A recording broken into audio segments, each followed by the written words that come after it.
How to remove watermark in Canva. Hi everyone, I'm here to assist you today. Without any delay, let's jump right in. First, open Canva on your device. Open your picture. After you're in your design, simply click on your design page.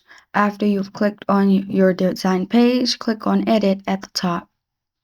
After you pressed on edit at the top, you'll find all these options pop up on the left side.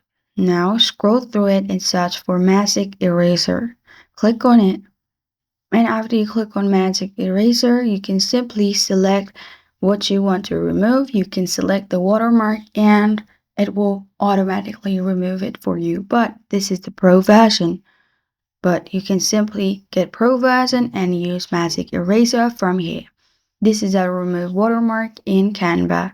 Thank you for joining me today. If this video helps you out, please leave a like and subscribe for more. Got a question or want to suggest a topic? Comment below. Thank you for watching.